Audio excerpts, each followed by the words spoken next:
दोनों हाथ उठाइए, विजय के संकल्प की मुट्ठी भींचे और प्रचंड आवाज से बोलिए, भारत माता की जय श्री राम, जय जय श्री राम। मंच पर उपस्थित हमारे वरिष्ठ नेता श्रीमान रामबाबू जी, यहाँ के लोकप्रिय सांसद, केंद्रीय मंत्री और मेरे मित्र श्री पीयूष गोयल जी, श्री गोपाल शेट्टी जी, प्रवीण यशवंत देरेकर जी, सुनील राणे जी, गणेश खाकर जी, सत्य प्रकाश सिंह जी, दिलीप पंडित जी और आज सभा की अध्यक्षता कर रहे महाराष्ट्र प्रदेश मुंबई प्रदेश भाजपा के अध्यक्ष भाई आशीष शेलार जी, और आज यहां पर हमारे 6 प्रत्याशी उपस्थित है। सबसे पहले बहन मनीषा चौधरी जी, मनीषा जी आगे आइए जरा। संजय उपाध्याय, जोर से ताली बजाओ संजय के लिए।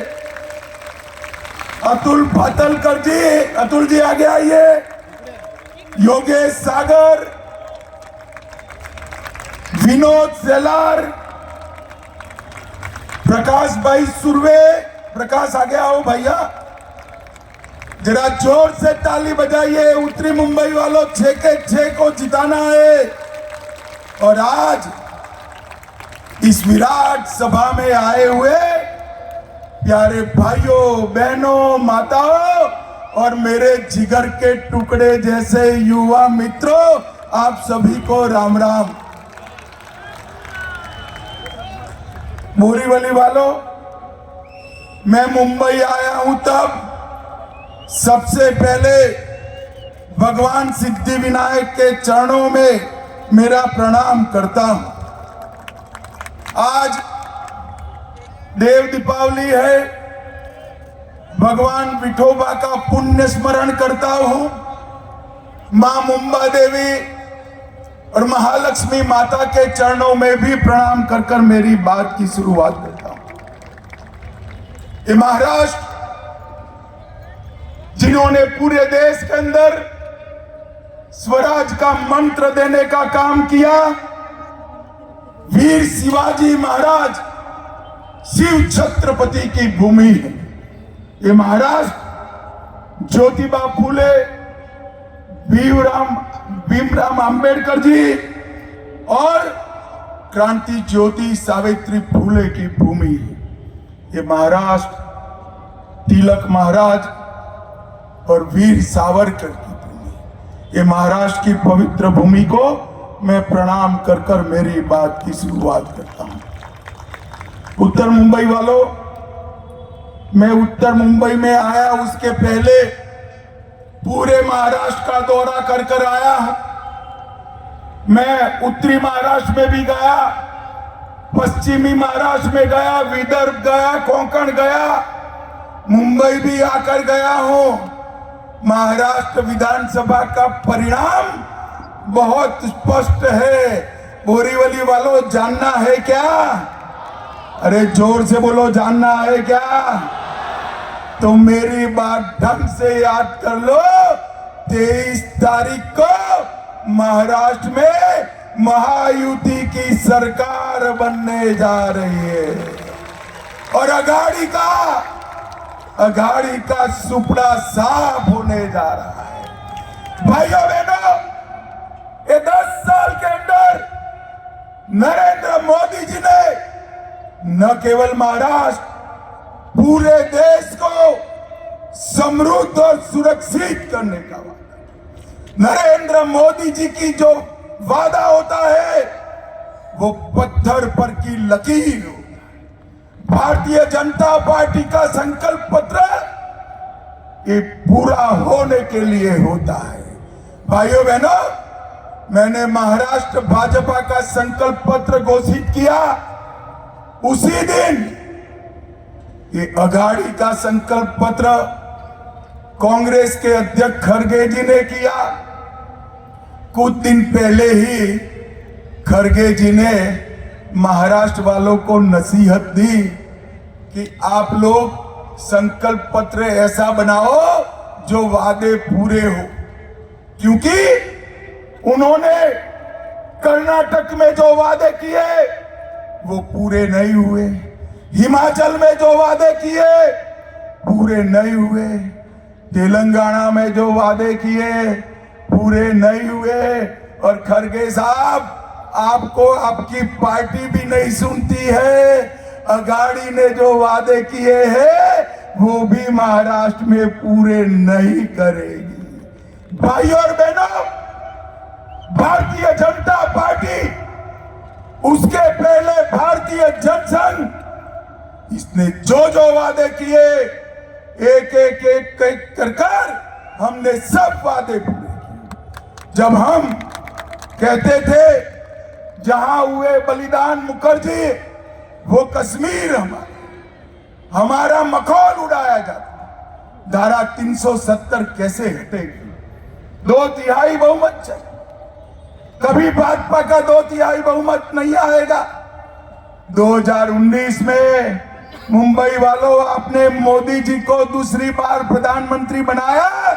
मोदी जी ने धारा 370 और 35A को समाप्त कर दिया और कश्मीर को हमेशा के लिए भारत के साथ जोड़ने का काम किया। मुझे बरोबर याद है, पीयूष भाई भी थे जब मैं धारा 370 हटाने का संकल्प लेकर राज्यसभा में खड़ा हुआ। एक कांग्रेस पार्टी के नेता, शिवसेना के नेता और शरद पवार जी की पार्टी के नेता, ममता बनर्जी के संसद सदस्य, अखिलेश के संसद सदस्य, सब काऊ काऊ काऊ काऊ काऊ काऊ काऊ काऊ कहने लगे, मत हटाइए, मत हटाइए, मत हटाइए। मैंने पूछा, भाई क्यों न हटाए?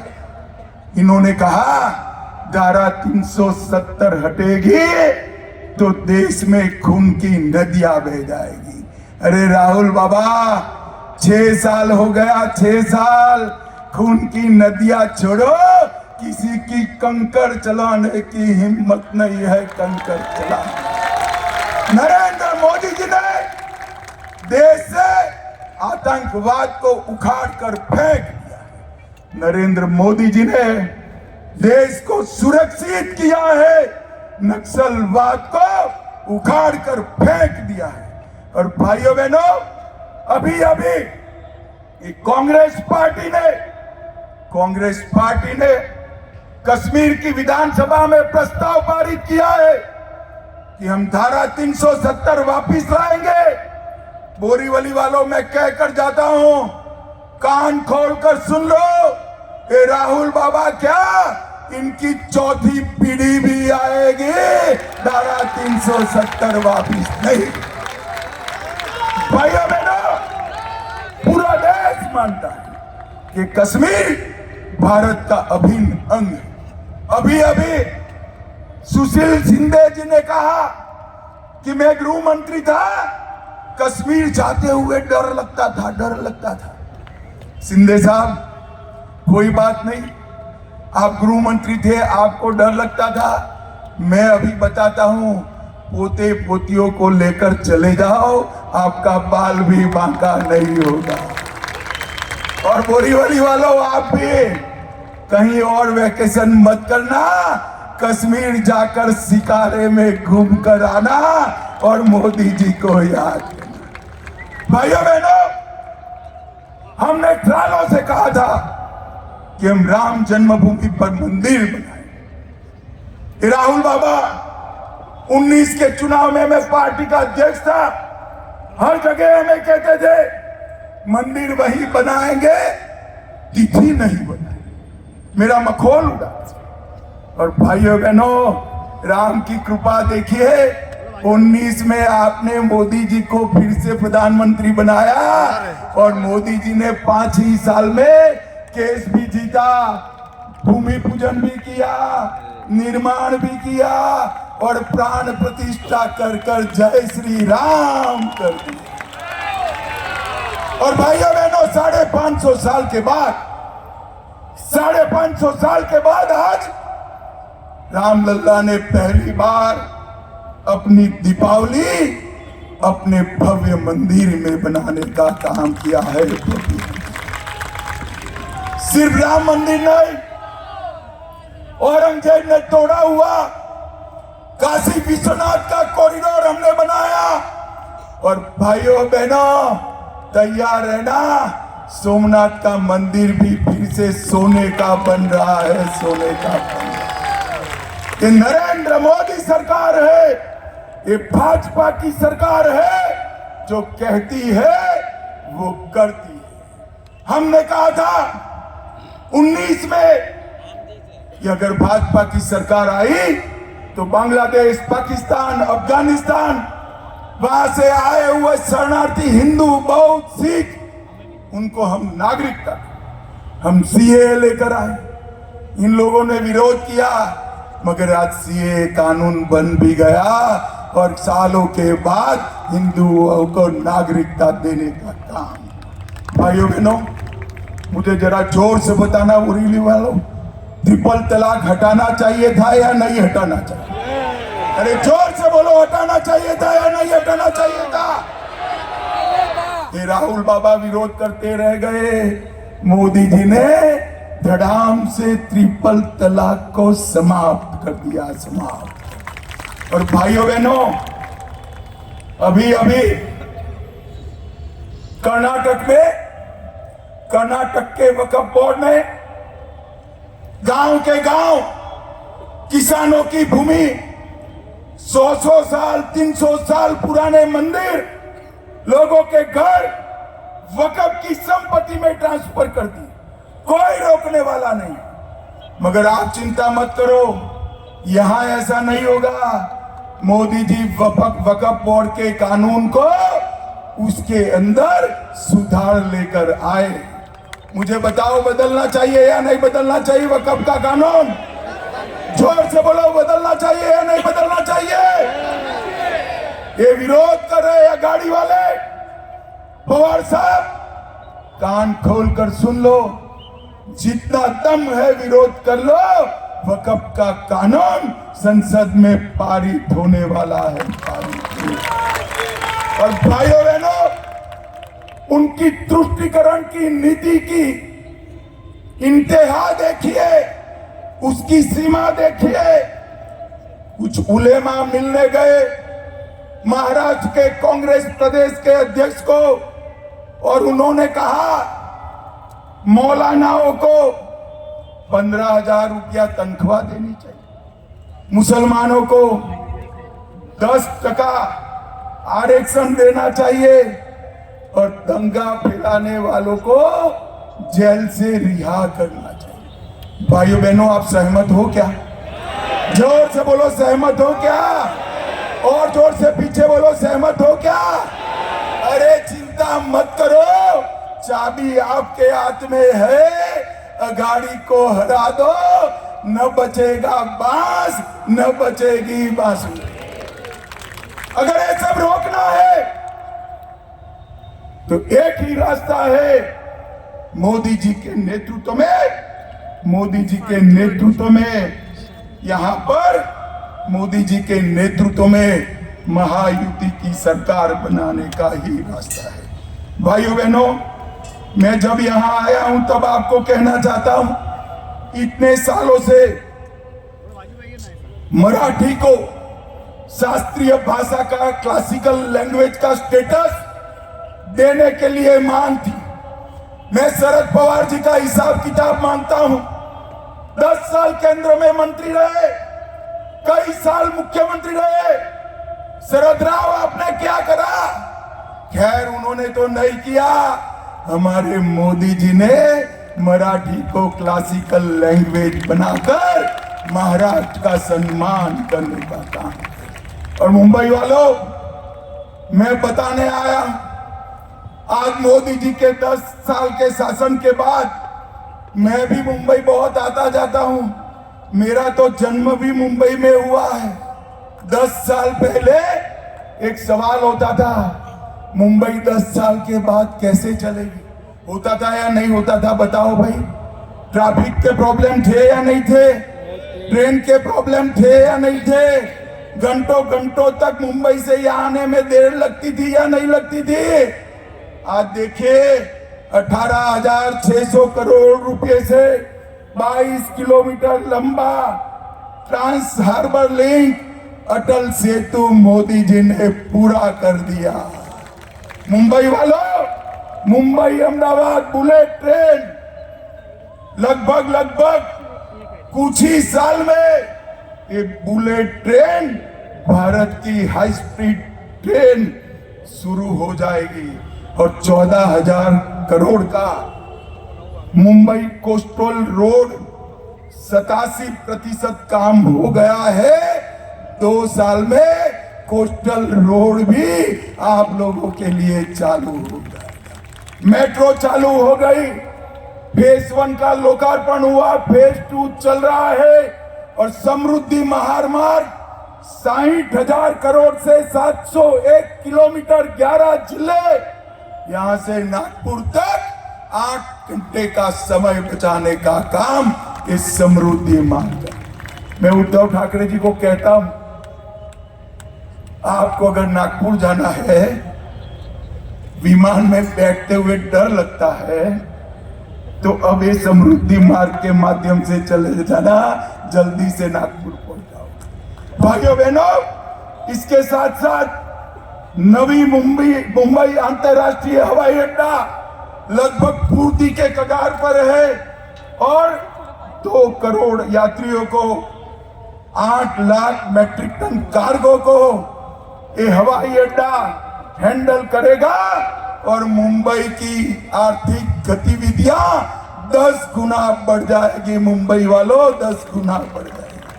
मुंबई मेट्रो रेल योजना, दहिसर को डीएन नगर से जोड़ने वाली मेट्रो लाइन 2A, अंधेरी ई को दहिसर ई से जोड़ने वाली मेट्रो लाइन 7, इसका सफल कमीशनिंग हो गया है और साथ में 3,000 करोड़ की नवी मुंबई की मेट्रो परियोजना भी आगे बढ़ रही है। भाइयों बहनों, 9,100 करोड़ का ऑरेंज गेट मरीन ड्राइव सुरंग योजना पूरी हो गई और धारावी की एशिया की सबसे बड़ी झोपड़पट्टी, उनको भी एक अच्छा रहने का घर और उनके बच्चों का भविष्य। सिर्फ धारावी वालों को फायदा नहीं होगा, पूरे मुंबई का वैल्यूएशन इस योजना से बढ़ने वाला है और अपना मुंबई दुनिया के सभी शहरों में प्रमुख स्थान पर बिठाने का काम हमारे मोदी जी कर रहे हैं। Vashi creek bridge, Sion Panvel highway, eastern express highway जो सायन पनवेल एक्सप्रेस वे से जुड़ेगा, उसका काम भी मोदी जी ने शुरू करा दिया है। और मैं आज कहकर जाता हूं, मुंबई वालों, ये टर्म समाप्त होने के पहले मुंबई में से एक बांग्लादेशी और रोहिंग्या को चुन कर मुंबई के बाहर करने का काम ये भारतीय जनता पार्टी करेगी। भाइयों बहनों, हम राम मंदिर बनाते हैं, अघाड़ी विरोध करती है। 370 हटाते हैं, अघाड़ी विरोध करती है। उस्मानाबाद का नाम धाराशिव करते हैं, वो विरोध करते हैं। औरंगाबाद का नाम छत्रपति संभाजी नगर करते हैं, ये विरोध करते हैं। अहमदनगर का नाम अहल्याबाई के नाम से रखते हैं, ये विरोध करते हैं। मुझे तो कभी कभी शक होता है कि उद्धव जी, सत्ता के लिए आप कितना नीचे गिरोगे, कितना नीचे गिरोगे, कितना नीचे। कभी रात में बाला साहब का स्मरण कर सोच लेना, बाला साहब के सिद्धांत क्या कहते हैं थे और आप कहां खड़े हो तो आपको मालूम पड़ जाएगा। भाइयों बहनों, मैं आज यहाँ आया हूं तब आपको एक बात बताने आया। मैंने राजनीति में बड़ी कम उम्र से काम चालू किया था। 12 साल का था तब से चुनाव में हिस्सा लेता हूं। मैंने राजनीति में ऐसा एक्सपेरिमेंट कभी नहीं किया। एक ही प्लेन 20-20 बार लैंडिंग कराने का प्रयास होता। ये राहुल बाबा नाम का प्लेन सोनिया जी ने 20 बार लैंड कराने का ट्राई किया, 20 बार क्रैश हो गया। अब फिर से मुंबई में, महाराष्ट्र में अघाड़ी के बूते पर ये लैंडिंग का ट्राई करे है सोनिया जी। 21वां क्रैश तय है। आप मेरी बात मान कर चलो, 23 तारीख को यहाँ महायुति की प्रचंड बहुमत की सरकार बनने वाली है। प्रचंड बहुमत। भाइयों बहनों, हम लाडली बहना योजना लाते हैं तो वो विरोध कि ये तो गलत योजना है, और अपना घोषणा पत्र जारी करते हैं तो वो लाडली बहन योजना का नाम बदलकर अपने घोषणा पत्र में रखते हैं। इनके डबल स्टैंडर्ड्स है, डबल स्टैंडर्ड्स। मैं आज आपको बताने आया हूं, मोदी जी ने पूरे देश को सुरक्षित करने का काम, आतंकवाद और नक्सलवाद को समाप्त करने का काम किया। मोदी जी ने देश को समृद्ध करने का काम किया है। ये मनमोहन सिंह जी 11वें नंबर पर देश के अर्थतंत्र को छोड़कर गए थे। जहां अटल जी छोड़कर गए थे वहीं पर मनमोहन सिंह ने मोदी जी को सौंपा 11वें नंबर पर। 5 ही साल में मोदी जी ने 11वें नंबर से 5वें नंबर पर लाने का काम किया। अरे बोरीवली वालों, 5वें नंबर से क्या खुश हो जाते हो? धैर्य धरो, 2027 में हम दुनिया का 3रे नंबर का अर्थतंत्र बनने वाले हैं। भाइयों बहनों, G20 जब हुआ, G20 हुआ वो मैं दृश्य भूल नहीं सकता। G20 के दूसरे दिन दुनिया भर के राष्ट्राध्यक्ष हमारे राष्ट्रपिता महात्मा गांधी की समाधि पर नतमस्तक होकर खड़े थे और सभी लोग बापू का सम्मान करते। और मोदी जी ने पूरी दुनिया में भारत का डंका बजाने का काम किया है। आप में से जो लोग बाहर जाते होंगे उनको मालूम होगा कि भारत के पासपोर्ट का सम्मान कितना बड़ा है, कितना बड़ा है।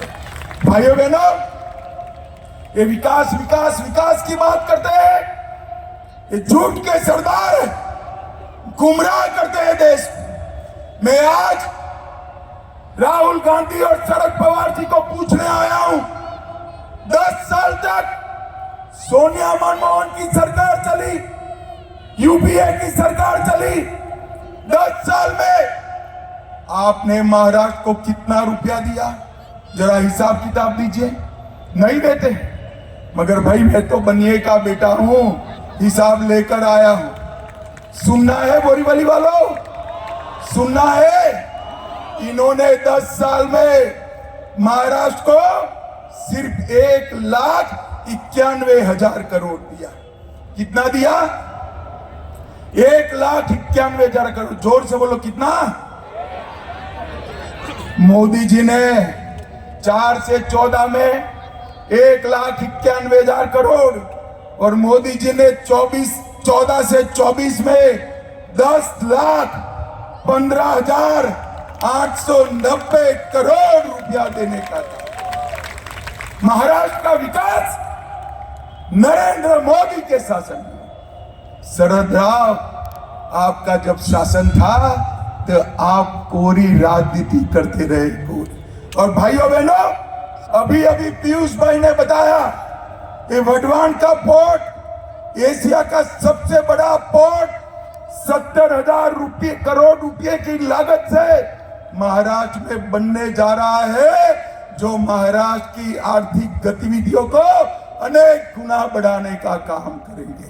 और 3 साल से फॉरेन डायरेक्ट इन्वेस्टमेंट में हमारा महाराष्ट्र पूरे देश में नंबर 1 पर है, नंबर 1 पर। अब मैं अंतिम बात कहना चाहता हूं भाइयों बहनों, ये किस तरह से जनता को गुमराह करते।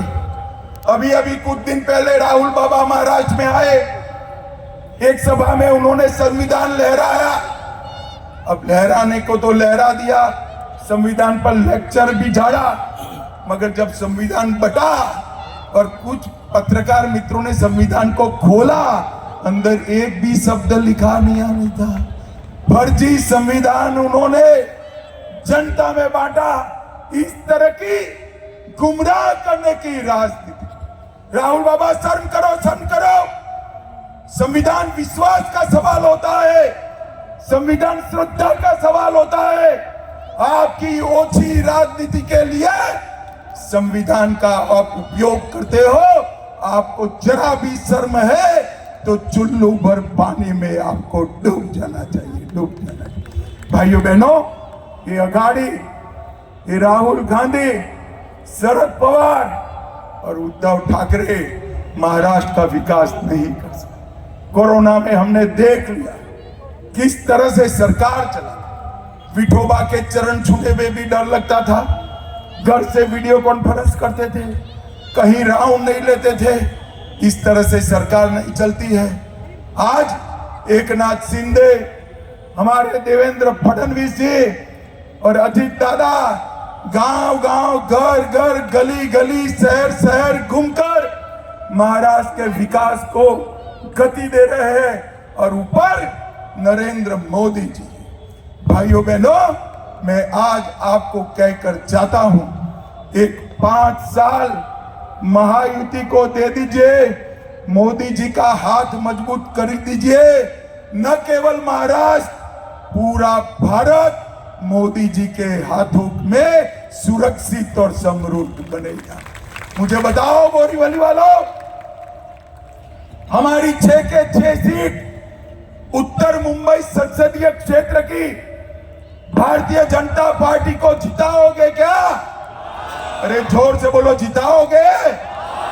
प्रचंड बहुमत से जिताओगे? अब यार कुछ हजार लोग हो और कहते हो प्रचंड बहुमत से जिताएंगे, मैं कैसे मान लूं? मैं ऐसे नहीं मानूंगा भाई। एक आइडिया बताऊं आइडिया? कितने लोगों के पास मोबाइल है? हाथ ऊपर करो जरा। सबके पास मोबाइल है ना? तो यहां से निकलकर 21 फोन अपने सभी मित्र परिवार, सगे संबंधी को करना है कि कमल, धनुष बाण और घड़ी पर बटन दबाना है। भाई को, भाभी को, माँ को, पिताजी को, पड़ोसी को, फूफा को, फूफी को, काका को, काकी को, भतीजे को, भतीजी को। करोगे क्या? जोर से बोलो, करोगे? कमल के निशान पर बटन दबाओगे? मोदी जी के हाथ मजबूत करोगे? तो मेरे साथ दोनों हाथ उठाइए, उठाइए दोनों हाथ। विजय के संकल्प की मुट्ठी भींचे और प्रचंड आवाज से बोलिए, जय श्री राम, जय जय श्री राम, भारत माता की, वंदे वंदे। आप सभी का बहुत बहुत धन्यवाद। नमस्कार।